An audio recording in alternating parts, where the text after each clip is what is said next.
എനിക്ക് കിട്ടട്ടെ. മാടിത്തരം കാട്ടി ഇത്തരം കിട്ടിയ പോരാ.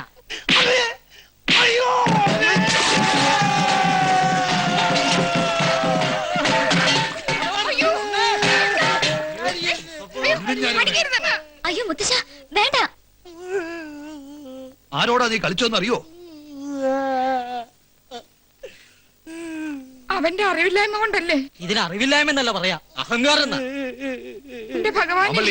ഇവന്റെ പെട്ടിയും പ്രമാണങ്ങളൊക്കെ പുറത്തേക്ക് എടുത്തോളൂ.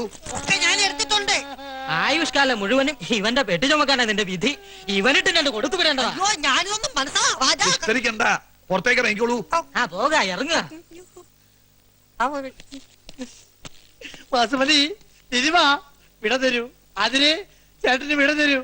മുത്തച്ഛ എന്നോട് എന്തെങ്കിലും കാരണം തോന്നണെങ്കിൽ ഒരു STD വിളിക്ക. ആ നിമിഷം ഞാനിവിടെ പറഞ്ഞെത്തും. നീ ഇനി ഇങ്ങോട്ട് പറഞ്ഞൊന്നേ ഇല്ല. അങ്ങോട്ട് ഇറങ്ങുക, പോവുക. അതിന്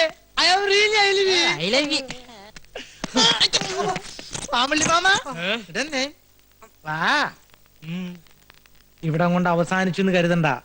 മാമന്റെ കള്ളസ്വാമിയുടെ കള്ളക്കളി പൊളിക്കാൻ ഞാൻ ഇനിയും തിരിച്ചു വരും.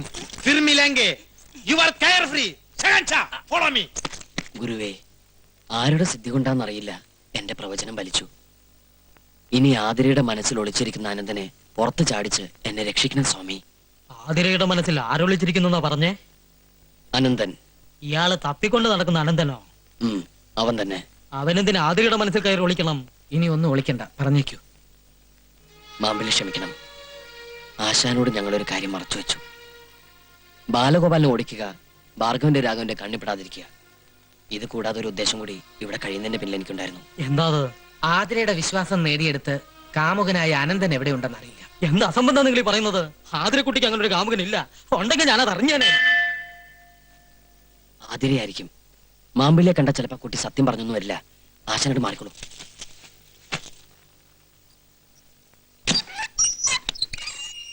ആ, ആതിര ഇന്ന് സന്തോഷവതിയാണല്ലോ. അതെ, നന്ദി പറയാൻ വന്നതാണ്. ബാലേട്ടൻ ഇവിടുന്ന് ഇത്രയും പെട്ടെന്ന് തിരിച്ചു പോകുന്ന സത്യത്തിൽ എനിക്ക് അത്ര വിശ്വാസമില്ലായിരുന്നു. ഇപ്പൊ വിശ്വാസമായോ? ആയി. മനസ്സിലെ മോഹത്തിന് മാർഗതടസ്സമായി വന്നയാൾ ഒഴിവായി. ഇനി പറയൂ, മനസ്സിൽ ഒളിപ്പിച്ചിരിക്കുന്നയാള് എവിടെയുണ്ട്? എവിടെയുണ്ടെങ്കിലും ഇവിടെ വരുത്തി നാം നിങ്ങളുടെ വിവാഹം നടത്താൻ സഹായിക്കാം. സത്യമാണോ? സത്യം. പറയട്ടെ? പറയൂ, എവിടെയാന്ന് പറയൂ. എന്റെ മനസ്സിൽ ഞാൻ ഒളിപ്പിച്ചു വെച്ചിരിക്കുന്ന ആള് ആ, അത് സ്വാമിയാണ്. സ്വാമി ഇപ്പോഴേ പറഞ്ഞില്ലേ ആതിരയ്ക്ക് ഇങ്ങനെ ഒരുത്തനുമായിട്ട് ബന്ധമുണ്ടാവാൻ വഴിയില്ലെന്ന്. അപ്പൊ നീ എന്താ പറഞ്ഞത്? അവര് തമ്മിൽ ഫോണിൽ സംസാരിക്കാറുണ്ട്, കത്തെഴുതാറുണ്ട്. എന്നിട്ട് ഇപ്പൊ എന്തേ? സ്വാമിയുടെ സ്ഥാനത്ത് ഞാനായിരുന്നെങ്കിൽ ആ പെണ്ണിനെയും തട്ടിക്കൊണ്ടുപോയി രജിസ്റ്റർ മാരേജും കഴിച്ച് വല്ല കൊടൈക്കനാലിലും പോയി ഡോൾബി തുടങ്ങി കഴിഞ്ഞാന്. എന്താ? അല്ല, ഹണിമൂൺ. പെണ്ണ് കെട്ടി പുറത്ത് നടത്താനല്ല ഞാൻ ഈ നാട്ടിലൊന്ന്. മനസ്സിലായോ? സംഗതിയൊക്കെ ശരി തന്നെ. പക്ഷെ ഇങ്ങനെ ഒരു ഗോൾഡൻ ചാൻസ് കിട്ടിയ സ്ഥിതിക്ക് എന്തൊക്കെ പറഞ്ഞാലും ഇനി ഇവിടെ വിഡ്വേഷം കെട്ടിയിരിക്കുന്നതിൽ ഒരർത്ഥമില്ല. അർത്ഥമില്ലെന്ന് അങ്ങ് തീർത്ത് പറയാൻ വരട്ടെ. അതെ, അനന്തൻ ജയദേവനോട് പറഞ്ഞ കാര്യങ്ങളും ആതിര ഇപ്പോൾ പറഞ്ഞതും പരസ്പര വിരുദ്ധമാണ്. ഇതിൽ എന്തൊക്കെയോ ദുരൂഹതകളുണ്ട്. അതുകൊണ്ട് തന്നെ അനന്തൻ ആതിരയെ തിരക്കി വരാനുള്ള സാധ്യത ഇനിയും നമുക്ക് തള്ളിക്കളയാൻ പറ്റില്ല. എന്തായാലും പെട്ടെന്ന് ആശ്രമം വിട്ട് പോരുന്നത് അത്ര പന്തിയല്ല.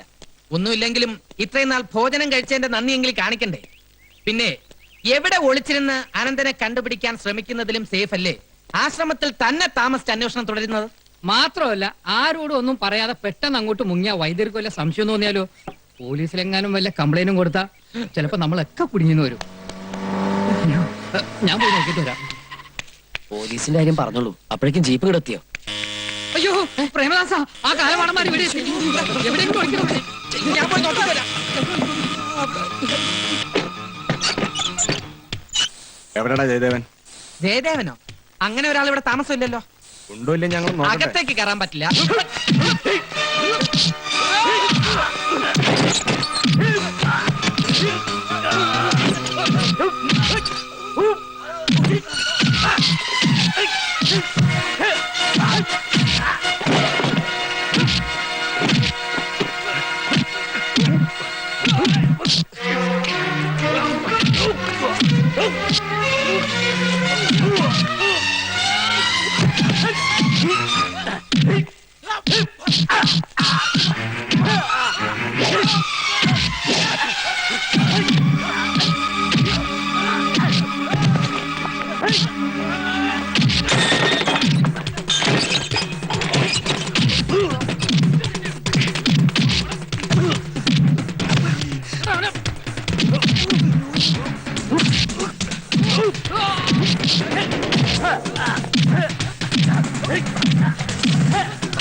വേണ്ട, അവനെ കൊല്ലരുത്.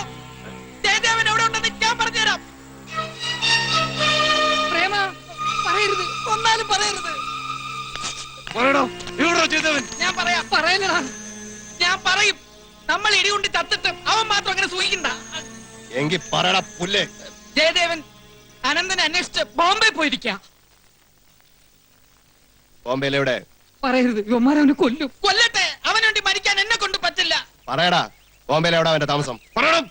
അൽഹംദുലില്ലാ street, door number 33, Andheri, Dolby Nagar, Mumbai.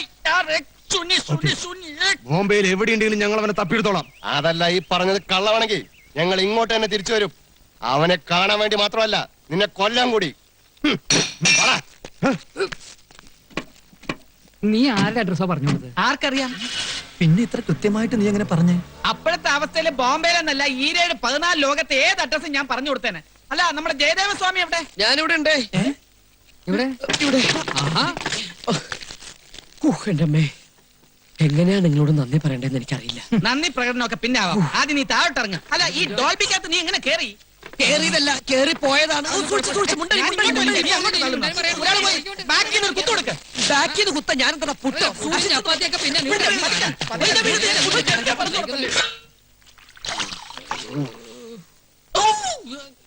ഇടി കൊണ്ടാലെന്താ ജയദേവാനന്ദ സ്വാമികളിലെ ആവി പിടിച്ചു തരുന്നത്? ജയദേവ, ഈ പറമ്പിൽ അസലമാവുന്നു മുറിച്ചോളൂ. എന്തിനാ? എന്നെ ദഹിപ്പിക്കാൻ. നീ ഈ നിമിഷം അവിടെ എത്തില്ല എന്ന് വെച്ചാ ആ കംസൻ ഇന്നെന്റെ ശവദാനം നടത്തും. ഉറപ്പാ. അതിന് മാവ് തന്നെ വേണമെന്നുണ്ടോ? പ്ലാവായാലും പോരെ? എന്താ ഇത്? എന്തു പറ്റി? അത് ഞങ്ങള് തല്ല്. ഞങ്ങൾ ഇവിടെ ഓണത്തല്ല് നടത്തിയതാ. അതെ, ഓണത്തല്ല്. അയ്യോ, എങ്കി എന്നെ കൂടി വിളിക്കായിരുന്നില്ലേ? ഞാനും കൂടെ കൂടായിരുന്നല്ലോ. മാമ്പിള്ളിയും കൂടി വേണമായിരുന്നു. വിഷമിക്കണ്ട, ഒരാഴ്ചക്കുള്ളിൽ ഈ തല്ലിന്റെ ഫൈനൽ റൗണ്ട് ഉണ്ടാവും. കൊള്ളാൻ വരണേ. വസു, വസു, എനിക്കൊരു സംശയം ചോദിക്കാണ്ടായിരുന്നു. എന്റെ അടുത്തോ? അതെന്ത് സംശയ? ഈ മന്ത്രങ്ങളും വേദങ്ങളൊക്കെ പഠിച്ച സ്വാമിമാരെ നമ്മൾ സ്ത്രീകൾ മോഹിച്ച ദോഷമുണ്ടാവോ? എങ്ങനെ നമ്മൾ രണ്ടാളും കൂടോ? ഒന്ന് ചുമ്മാ തിരി വസു. ഈ സന്യാസിമാരെ സ്നേഹിക്കുന്നത് ദോഷാണോ? അങ്ങനെ വരട്ടെ. അപ്പൊ മനസ്സിൽ ഒളിപ്പിച്ചോണ്ട് നടന്നത് ഇതാണല്ലേ? മിണ്ടാ പൂച്ചേ. അറിയൂ വസു, ദോഷമുണ്ടാവോ? ദോഷമൊന്നുമില്ല. പണ്ട് പരാശര മുനി മോഹിച്ച സത്യവതി കടത്തുകാരിയല്ലായിരുന്നോ? പക്ഷെ സന്യാസിമാരോട് മനസ്സ് വെക്കണം. അപ്പൊ അവർക്ക് ഇഷ്ടാണെങ്കിൽ പാവമില്ലല്ലേ? ഒരു പാവവും ഇല്ല. പക്ഷേ കന്യാദാനം നടത്താൻ കംസൻ തയ്യാറാവോ എന്നൊരു സംശയമുള്ളൂ.